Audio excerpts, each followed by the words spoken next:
Hello बच्चों।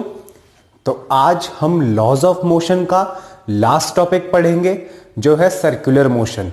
हमने laws of motion में Newton first law of motion पढ़ा, सेकंड लॉ ऑफ मोशन पढ़ा, थर्ड लॉ ऑफ मोशन पढ़ा, सेकंड लॉ के प्रैक्टिकल एप्लीकेशंस पढ़े, कंजर्वेशन ऑफ लीनियर मोमेंटम पढ़ा, सब कुछ पढ़ा हमने। फिर हमने फ्रिक्शन पढ़ा, basics concepts, types of friction, sliding friction, rolling friction.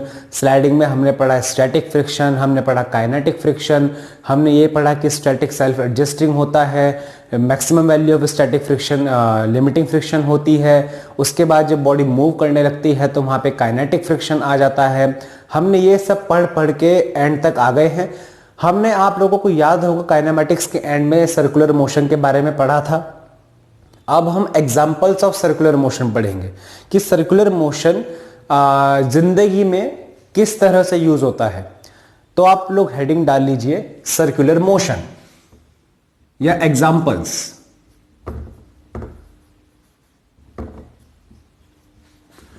Examples of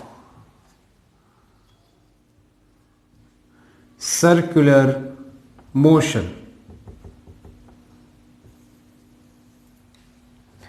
अच्छा, पहले हम इसमें दो चीजें पढ़ेंगे। एक पढ़ेंगे हम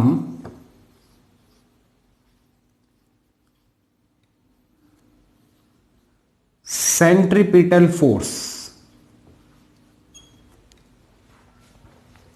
सेंट्रीपिटल फोर्स पढ़ने के लिए सपोज करो कि ये एक सर्कुलर पाथ है।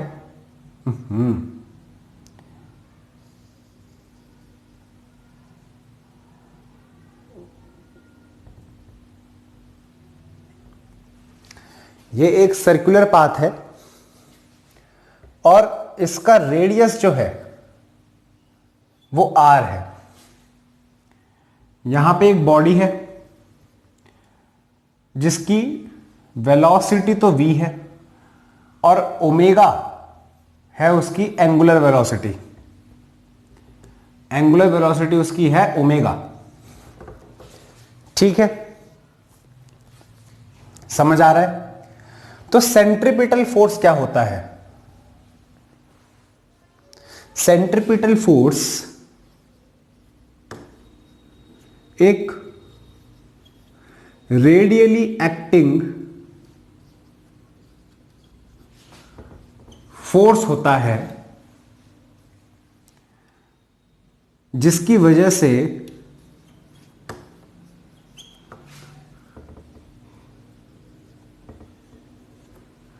due to which body is able to move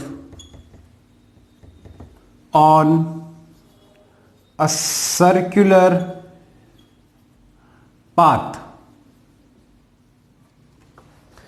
radially acting force होता है, यानी कि रेडियली इनवर्ड फोर्स होता है जिसकी वजह से सर्कुलर इनवर्ड्स फोर्स होता है। ये भी लिखो,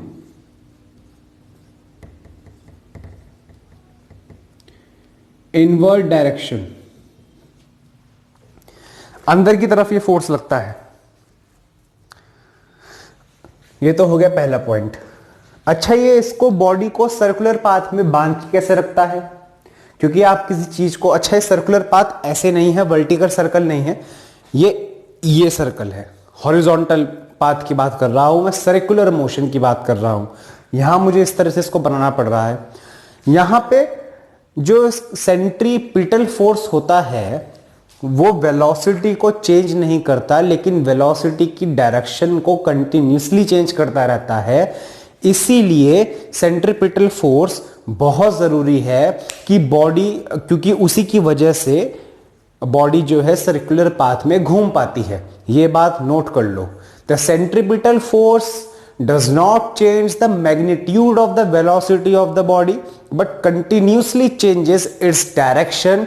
That's why centripetal force is very very important for a body to move on a circular path. ठीक है, it acts radially inwards on a body. ठीक है, ये लाइन भी आपने यहां से लिख ली। ये बातें नोट कर लो, पॉइंट्स हैं, थोड़ा थ्योरेटिकल बेस आपको नोट बनाने चाहिए, तो ये पॉइंट नोट कर लो। अच्छा, अब बात आती है मैग्नीट्यूड की।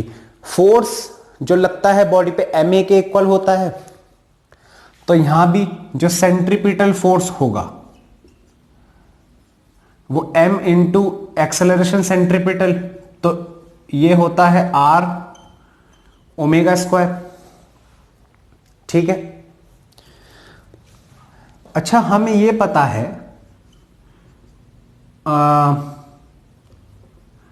कि v is equals to R omega होता है, तो ओमेगा की वैल्यू क्या आ गई यहां से, v बाई आर। तो ओमेगा स्क्वायर क्या होगा, v square by R square. जरा इसको यहां रखो तो ये हो जाएगा m into R into V square by R square. एक आर से एक आर कट गया, तो जो सेंट्रीपिटल फोर्स की वैल्यू आई वो आई m V square by R. M we square by R. ठीक है। v उसकी टेंजेंशियल वेलोसिटी है, r है सर्कुलर पाथ का रेडियस, m है mass of the body moving on a circular path. ठीक है। अच्छा, इसका एग्जांपल देखें। आप एक स्ट्रिंग में, एक धागे में एक पत्थर बांध लो इतना मोटा, उसको ऐसे घुमाओ तो आपको फील होगा कि वो बाहर की तरफ जा रहा है। तो वो क्या चीज है जिसने उसको अंदर की तरफ रोक के रखा हुआ है? ठीक है, वो सेंट्रीपिटल फोर्स है। अच्छा, इस बात को दूसरा रूप देते हैं हम अगर उसको घुमा रहे हैं और उसको रेडियली इनवर्ड एक फोर्स लग रहा है, तो वो अंदर क्यों नहीं आ रहा? वो अपनी जगह बैलेंस क्यों है? क्योंकि उस पे एक सूडो फोर्स लग रहा है बाहर की तरफ। जो आपको हाथ पे भारीपन फील होता है ना, ऐसे घुमाते हुए किसी चीज को, आपको ऐसा लगता है कि ये छूट के बाहर चला जाएगा। एक सूडो फोर्स उस पे एक्ट होता है बाहर की तरफ, ठीक अपोजिट डायरेक्शन में, सेंट्रीपिटल फोर्स के। उसको हम बोलते हैं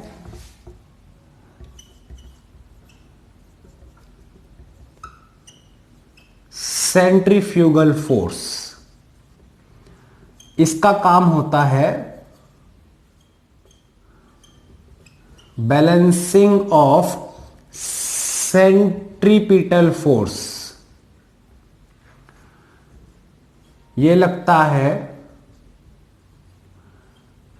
आउटवर्ड डायरेक्शन में। इसका मैग्नीट्यूड, अब क्योंकि ये बैलेंस कर रहा है तो इसका मैग्नीट्यूड एग्जैक्टली इक्वल होगा। अगर ये ज्यादा होगा तो पत्थर टूट के बाहर चला जाएगा, अगर ये कम होगा तो पत्थर अंदर आ जाएगा। ठीक है, तो इक्वल है बिल्कुल। सेंट्रीपिटल फोर्स की वैल्यू भी M we square by R है और सेंट्रीफ्यूगल फोर्स की भी M we square by R है। इसको आप नोट कर लो अगर आपने नहीं किया है। इसके बाद हम पढ़ेंगे examples based on circular motion. Note कर लीजिए आप लोग।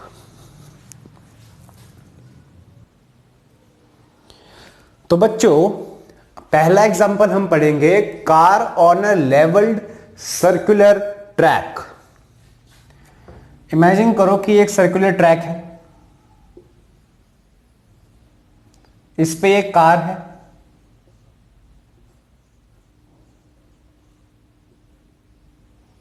ये चल रही है इस डायरेक्शन में।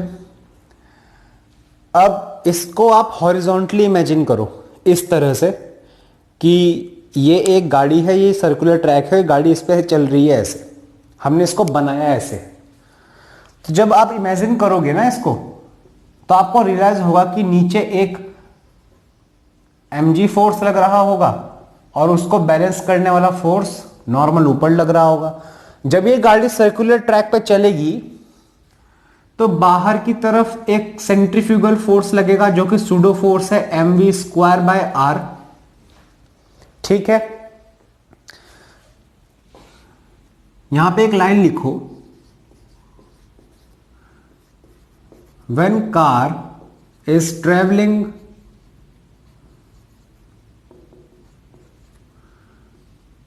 On leveled circular track, then friction between tires of car and road will provide necessary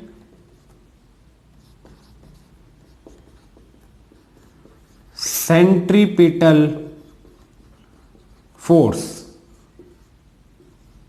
frictional, यानी कि जो फ्रिक्शनल फोर्स है वो यहां पर नेसेसरी सेंट्रीपिटल फोर्स प्रोवाइड कर रहा है और उस फ्रिक्शन को बैलेंस करने के लिए बाहर एक सेंट्रीफ्यूगल फोर्स भी लग रहा है। यानी कि हम ये बोल सकते हैं कि frictional force is equals to M we square by R.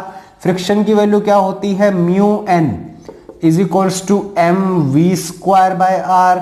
N की वैल्यू क्या होगी, mu M G is equals to M we square by R. M से एम कट गया तो वी स्क्वायर की वैल्यू क्या हुई यहां पर, म्यू जी आर।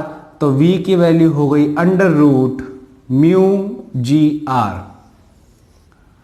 ये है maximum value of v with which car can take turn on leveled circular track। v is equals to under root mu G R वो स्पीड है, वो मैक्सिमम वैल्यू है स्पीड की उस कार की, velocity की उस कार की, जिससे वो एक लेवल्ड सर्कुलर ट्रैक पे टर्न ले सकती है बिना स्किड हुए, विदाउट स्किडिंग। ठीक है, समझ में आया।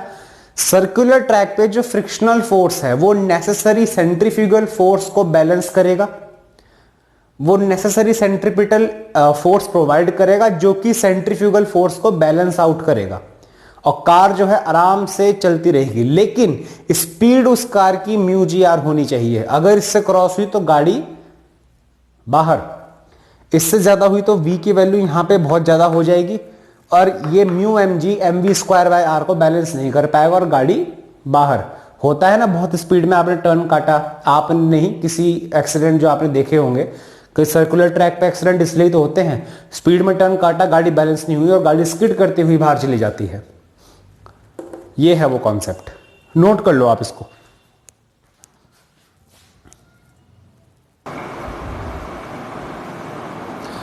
चलिए, motion of car on banked circular track.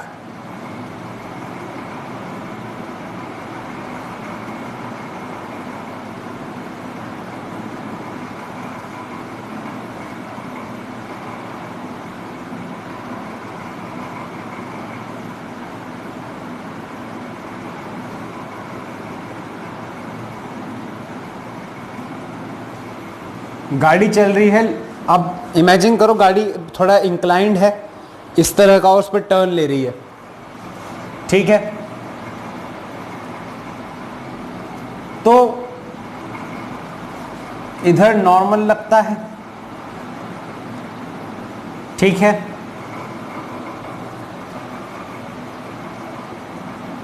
इधर फ्रिक्शन लग रहा होगा, ये एंगल थीटा, ये एंगल थीटा। ठीक है,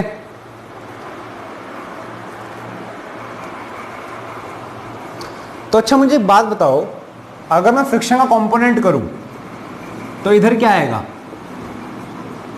एफ कॉस थीटा, और इधर क्या आएगा, एफ साइन थीटा, इधर ही एक फोर्स और आएगा mg, और यहां क्या आएगा n कॉस थीटा, और इस डायरेक्शन में क्या आएगा n साइन थीटा। ठीक है, और यहां आएगा आपका mv स्क्वायर बाय r। भाई नॉर्मल को हमने ब्रेक किया तो vertical component n cos theta हो गया, horizontal component n sin theta हो गया। सिमिलरली हमने फ्रिक्शन को ब्रेक किया तो हॉरिजॉन्टल कंपोनेंट आपका f cos थीटा हो गया, vertical component f sin theta हो गया। हमने नॉर्मल का एंगल वर्टिकल से लिया क्योंकि हमने x और y एक्सिस से एंगल लेते हैं हमेशा। ठीक है, हम x और y एक्सिस से एंगल लेते हैं। तो नॉर्मल का तो नॉर्मल क्या होता है, वर्टिकल फोर्स होता है, तो वर्टिकल से एंगल लिया। फ्रिक्शन हॉरिजॉन्टल फोर्स होता है, हमने उसका हॉरिजॉन्टल से एंगल लिया, तो थीटा में उसको ब्रेक किया। अब जो n cos थीटा कंपोनेंट है वो mg और f sin थीटा को बैलेंस कर रहा है। देखो ध्यान से, अगर मैं वर्टिकल फोर्स का इक्विलिब्रियम यहां पे देखना चाह रहा हूं तो मैं ये देखूंगा कि n cos थीटा जो कंपोनेंट है वो mg और f sin थीटा को बैलेंस कर रहा है। तो मैं ये लिख सकता हूं कि n cos theta is equals to mg plus f sin theta. ठीक है, और मैं ये भी देख रहा हूं कि जो n sin थीटा कंपोनेंट है वो along with f cos theta balance कर रहा है mv स्क्वायर बाय r को। दिख रहा है? यानी कि मैं यहां पे जैसे हमने पिछले क्वेश्चन में देखा था कि फ्रिक्शनल फोर्स जो था आपका necessary centripetal acceleration, centripetal force provide कर रहा था जो कि सेंट्रीफ्यूगल फोर्स को बैलेंस आउट कर रहा था। यहां पे हम देख सकते हैं कि जो n sin theta plus f cos theta जो मिलके एक फोर्स है वो नेसेसरी सेंट्रीपिटल फोर्स प्रोवाइड करेगा जो कि centrifugal force mv square by r को बैलेंस आउट करेगा। तो मैं यहां पे ये भी लिख सकता हूं कि n sin theta plus f cos theta is equals to mv square by r लिख सकता हूं।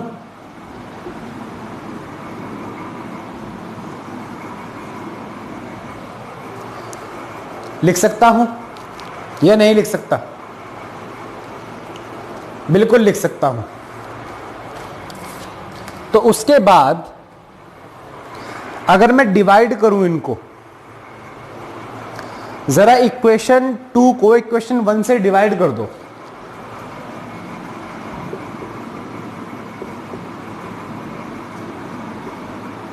टू अपॉन 1 कर दो।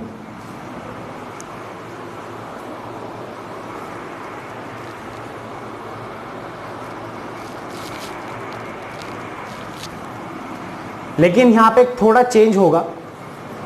चेंज क्या होगा, मुझसे एक गलती हो गई यहां पर।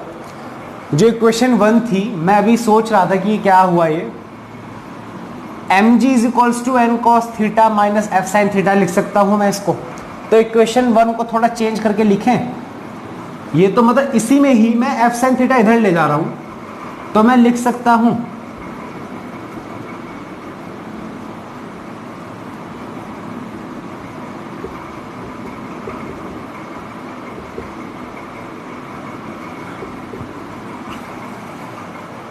ठीक है। अब करो 2/1, तो क्या आएगा mv square by r upon mg is equals to n sign theta plus f cos theta upon n cos theta minus f sin theta. यहां से m से m मर गया। अब आप लोग क्या करो, फ्रिक्शन की वैल्यू रख दो। फ्रिक्शन की वैल्यू रख दो, म्यू इंटू एन होती है फ्रिक्शन की वैल्यू, म्यू इंटू एन होती है फ्रिक्शन की वैल्यू। तो जरा आप यहां म्यू एन रखो और यहां भी म्यू एन रखो। अब यहां से एन कॉस थीटा कॉमन ले लो।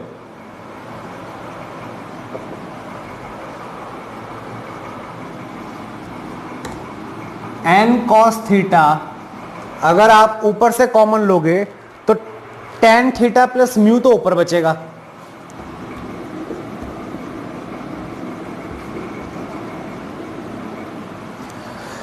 यहां से एन कॉस थीटा कॉमन लो आप, तो N sine theta upon N cos theta, N से एन कट जाएगा, sine theta by cos theta बचेगा जिसको हम टेन थीटा लिख सकते हैं। यहां से बचेगा म्यू, नीचे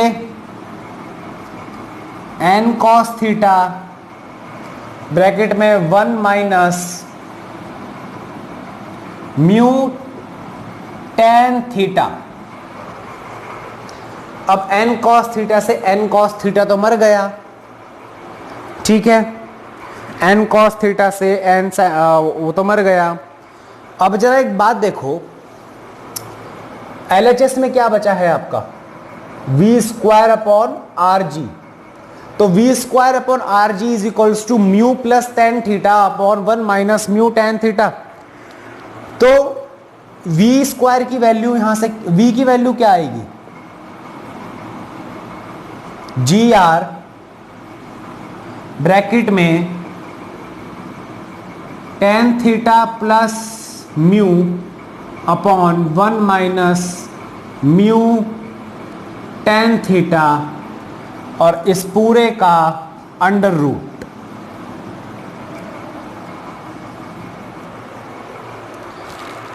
This gives the maximum speed with which the car can take turn on leveled circular track without skidding. Sorry, banked circular track. Maximum speed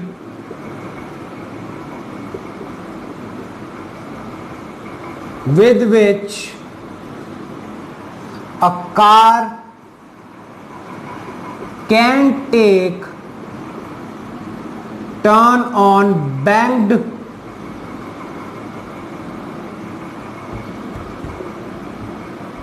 circular track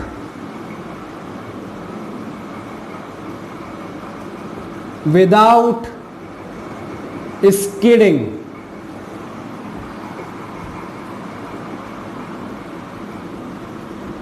banking angle theta, theta कुछ भी हो सकता है, banking angle theta. जरा इसको note कर लो, फिर आगे बढ़ते हैं हम।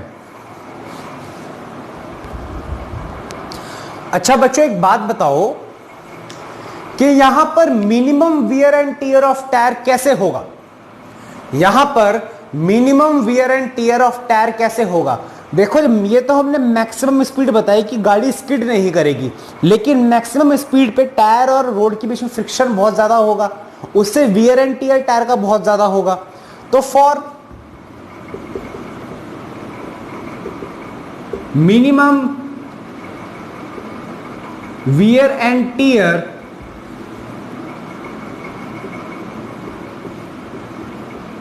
car should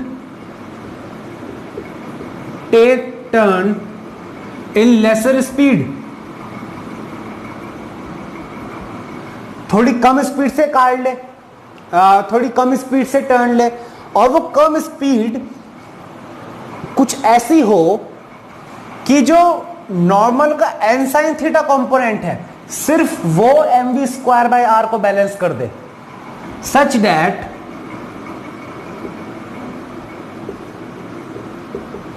only n sin theta is needed to balance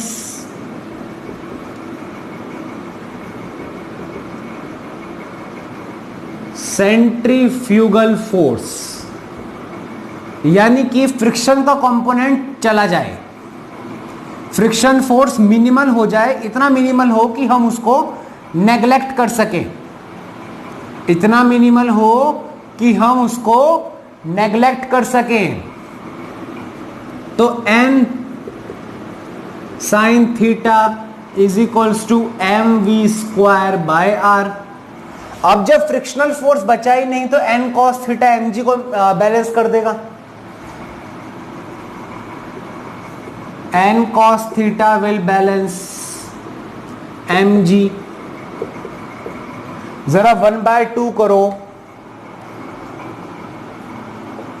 1 divided by 2, तो tan theta is equals to V square by R G. Shortcut कर दिया मैंने, चेक कर लो। तो वी स्क्वायर हो गया जी आर tan थीटा, तो v की वैल्यू हो गई under root G R tan theta. ये लेसर स्पीड है, लेकिन इसको हम बोल सकते हैं कि मैक्सिमम स्पीड फॉर मिनिमम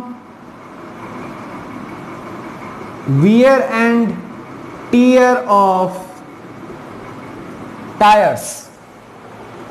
ठीक है, नोट कर लो इसको।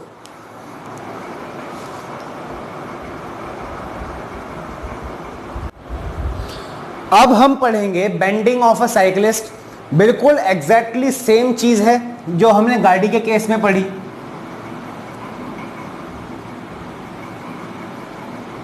ये साइकिल वाला बेंड हो गया,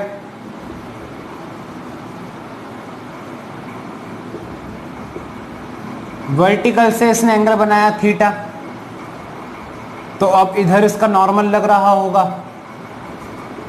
M we square by R होगा। यहां पे इसका होगा एन कॉस थीटा, नीचे लग रहा होगा एम जी, और इधर लग रहा होगा एन साइन थीटा।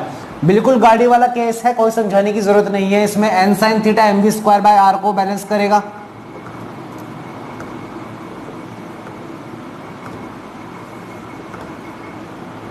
और N cos theta M G को बैलेंस करेगा। तो अगेन यहां से टेन थीटा जो है वो V square upon G R हो जाएगा। तो वी की वैल्यू अगेन आपकी जी आर टेन थीटा आएगी, लेकिन ये विदाउट वियर एंड टीयर है, क्योंकि फ्रिक्शन तो यहां पे भी लग रहा होगा ना सर, फ्रिक्शन तो यहां पे भी लग रहा होगा। तो जब फ्रिक्शन होगा तो मैक्सिमम स्पीड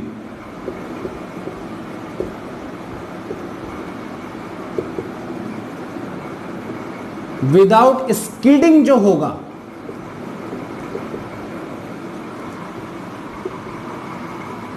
गाड़ी की याद है, जी आर ब्रैकेट में mu plus tan theta upon 1 minus mu tan theta.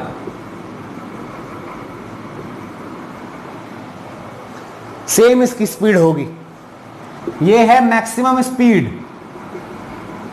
Without skidding. हल्का फुल्का सा टॉपिक था, इसलिए मैंने फटाफट से खत्म कर दिया इसको। इसको भी आप नोट कर लो।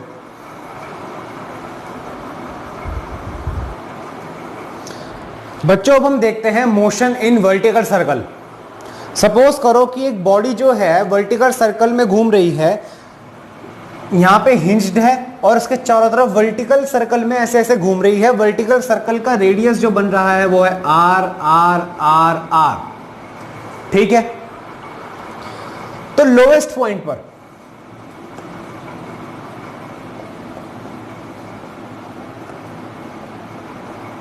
ए,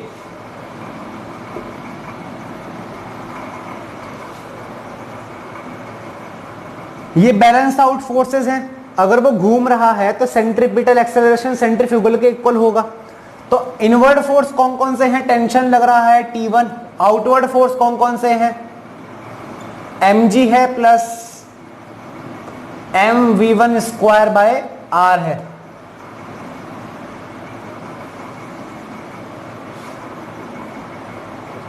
एट हाईएस्ट पॉइंट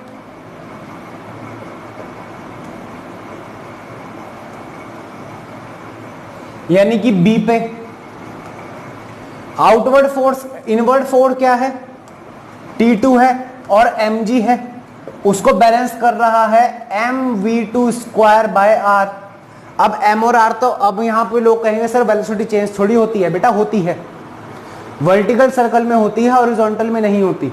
वर्टिकल में चेंज इसलिए होगी क्योंकि इस पोजीशन पे आके mg नीचे एक्ट करेगा, टेंशन नीचे एक्ट करेगा, तो वेलोसिटी को इंक्रीज होना पड़ेगा, वेलोसिटी को इंक्रीज होना पड़ेगा ताकि वो ऊपर से नीचे वापस आ सके। ठीक है, यहां पे मिनिमम वेलोसिटी ऐसी चाहिए होगी कि वो कंप्लीट सर्कल वापस घूम सके।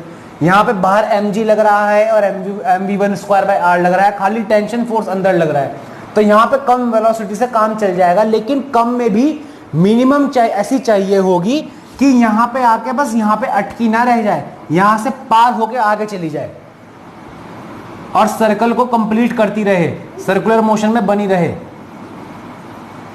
ठीक है, तो T2 प्लस यहां पे था मैं, तो यहां से अगर मैं टेंशन निकालूं स्ट्रिंग में, हाईएस्ट पॉइंट पे वो आ रही है mv2 square by R minus mg।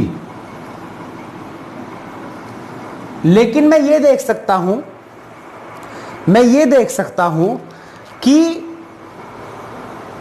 जो हाईएस्ट पॉइंट है वहां पे हमें मैक्सिमम वेलोसिटी वो चाहिए, वहां पे हमें मैक्सिमम वेलोसिटी वो चाहिए कि ये v स्क्वायर जो है ये mg को बस बैलेंस आउट कर रहा हो। टेंशन सा इतना डर नहीं है हमें वेलोसिटी चाहिए कि वो अपने सेल्फ वेट को बैलेंस कर दे। टेंशन तो मैनेज हो ही जाता है, सेल्फ वेट को मैनेज कर दे, हाईएस्ट पॉइंट पे इतना पार हो जाए। तो mv2 square by R is equals to mg, तो m से m कटा, तो हाईएस्ट पॉइंट पे जो वैल्यू है वो gr है।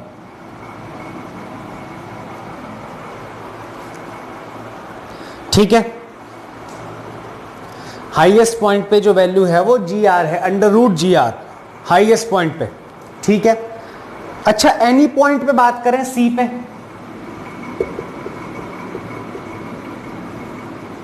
Eight any point c tension will be mv3 square by R plus mg cos theta. mv3 square by R plus mg cos theta. C point कुछ भी हो सकता है, यहां से थीटा एंगल पे है, कुछ भी हो सकता है।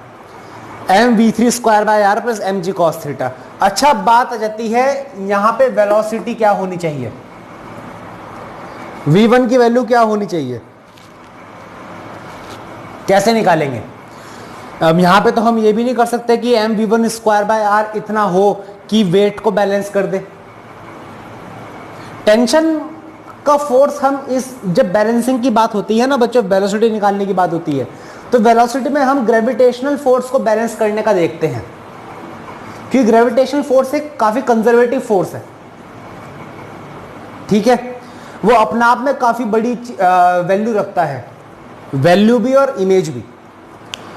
तो हम यही देखते हैं कि ये इसको बैलेंस करते। टेंशन कौन संभाल लेंगे, टेंशन वेलोसिटी, टेंशन पे कोई इतना फर्क नहीं डालती, वेट को तो मैनेज कर दे, अपना वेट मैनेज कर देगा तो सब कुछ समझ जाएगा। लेकिन यहां पे तो ये केस है ही नहीं। लेकिन हम एक चीज जानते हैं, कंजर्वेशन ऑफ एनर्जी। एक चीज होती है कंजर्वेशन ऑफ एनर्जी, यानी कि इस पूरे सिस्टम की एनर्जी कंजर्व रहेगी, क्योंकि बाहर से कोई फोर्स लग ही नहीं रहा है इस सिस्टम के ऊपर। ऐसे चला रहे हैं हम इसको लगातार और वो चले जा रहा है, हम कोई ऊपर से आके धक्का नहीं मार रहे और नीचे से आके ऐसे पुल नहीं कर रहे। तो कंजर्वेशन ऑफ एनर्जी आप पढ़ोगे वर्क एनर्जी पावर में, लेकिन कंजर्वेशन ऑफ एनर्जी का क्या कहता है कॉन्सेप्ट, कि टोटल एनर्जी जो होती है एट ए पे जो होगी वही टोटल एनर्जी होगी बी पर। तो ए पर क्या होगी, potential energy at A plus potential energy at B. अब अगर मैं ए को रेफरेंस मान लूं तो हाइट तो जीरो हो गई, तो पोटेंशियल एनर्जी एट ए क्या हुई, जीरो। काइनेटिक एनर्जी क्या हुई, half M v1 square is equals to potential energy at B क्या होगी, mgh। अब यहां से ए पॉइंट से बी पॉइंट की हाइट क्या है, r प्लस आर 2r, तो mg 2r plus kinetic energy at A क्या होगी, हाफ m v2 स्क्वायर। ठीक है, तो m से m मर गया, तो देखो half v1 square is equals to 2gr plus half v2 की वैल्यू मैं रखूं gr, 2 प्लस 1/2 कितना होता है, 5/2, तो ये हो जाएगा आपका 5/2 gr, तो 2 से 2 गया,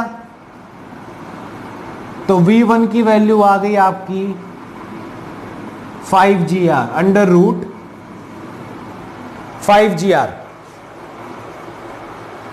मैंने थोड़ी देर पहले बोल दिया था कि यहां ज्यादा चाहिए यहां कम चाहिए, ऐसा नहीं है, यहां ज्यादा चाहिए यहां कम चाहिए, क्योंकि यहां पे सिर्फ mg को बैलेंस कर रहा है। यहां पे 10, यहां पे क्या है कि बाहरी फोर्स सिर्फ mv स्क्वायर बाय r है, तो हल्का सा पुश भी लगा तो पार हो जाएगी। यहां पे क्या है, mg भी नीचे, mv स्क्वायर भी नीचे, और आपको ऊपर भी यहां से ऊपर उठाओगे तो mg नीचे की तरफ लग रहा है, उसके अपोजिट सारा काम करना है, mg के अपोजिट। ठीक है, तो नीचे ये जो होगी, नीचे फोर्स वेलोसिटी ज्यादा होगी अंडर रूट 5gr, ऊपर वेलोसिटी कम होगी अंडर रूट gr। खैर, लेकिन v1 को हम और क्या बोल सकते हैं कि एक मिनिमम स्पीड है, ये मिनिमम स्पीड है कि पत्थर जो है, अगर हम पत्थर मान लें सर्कुलर ट्रैक कंप्लीट करके यहां आ रहा है तो वापस यहां से ऊपर चला भी जाए, ये मिनिमम स्पीड है अंडर रूट 5gr। ठीक है, ये मिनिमम स्पीड है।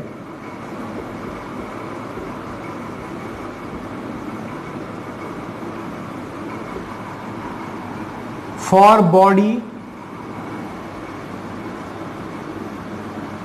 टू मूव इन वर्टिकल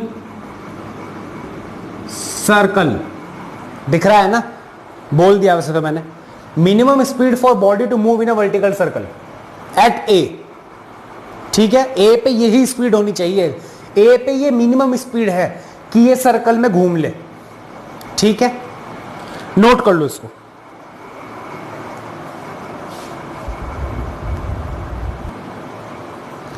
तो बच्चों, यहां पर हमारा लॉज ऑफ मोशन जो है वो खत्म होता है टॉपिक।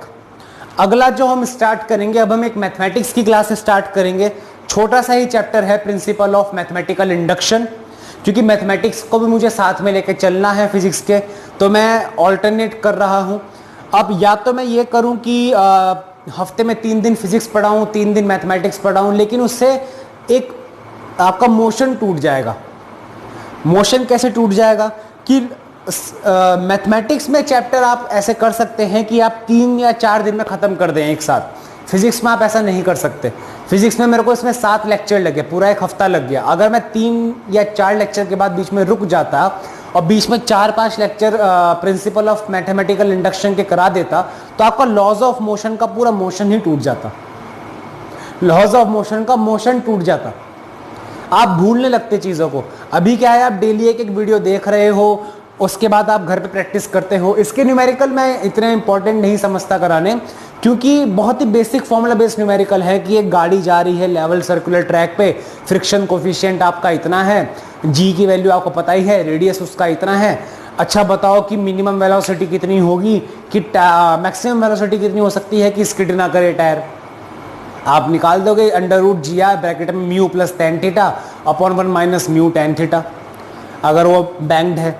और फिर आपसे वो पूछ ले कि भाई ऐसी भी वेलोसिटी बताओ कि मिनिमम वियर एंड टियर हो टायर का, तो आप बता दोगे under root G R tan theta. तो बिल्कुल डायरेक्ट फॉर्मूला बेस्ड क्वेश्चन है, इसीलिए मैं यहाँ नहीं करा रहा। आप लोग आराम से प्रैक्टिस कर सकते हैं कोई सी भी बुक, एनसीईआरटी उठाइए, एस एल अरोड़ा उठाइए, एस सी वर्मा उठाइए, जो भी बुक उठाइए आराम से प्रैक्टिस कर सकते हैं आप लोग।